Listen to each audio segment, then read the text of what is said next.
Gözlerim axtarır, yollara yalvarır, dön gəl ey dost amandır. Mən günü qarəyəm, dərdi biçarəyəm, sensiz olmaq yamandır. Hər gecə ağladım, hey coşub çağladım, dərdimi bilmədin sən.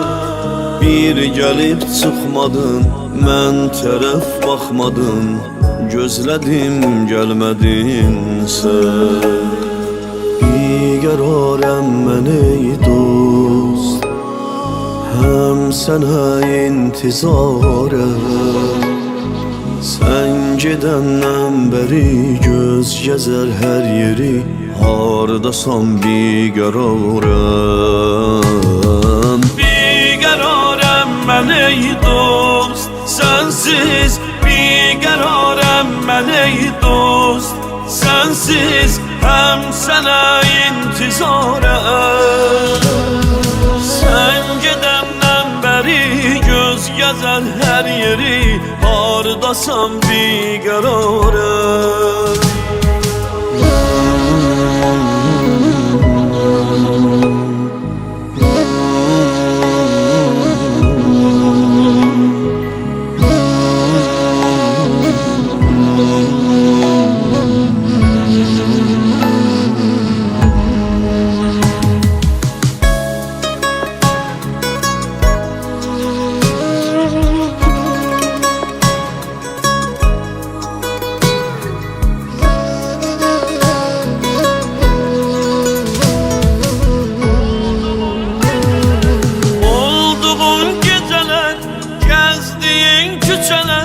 Qəlbə bir salıb ki, sənli günlər gedib, qəmli günlər gəlib, bir ümidim qalıb ki, bəlkə də bir kərə sən gedən yerlərə lütf ola məndə getdin. Ətrimi bir duyub, həsrətə son qoyub, arzuma bəlkə yetdi, arzuma bəlkə yetdi. Biqərarəm mən ey dost, həm sənə intizarəm. Sən gedəndən bəri göz gəzər hər yeri, hardasan biqərarəm.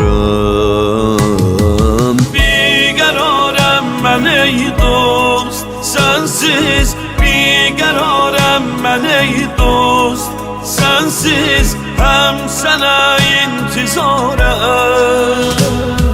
Sən gedəndən bəri göz gəzər hər yeri, hardasan biqərarəm.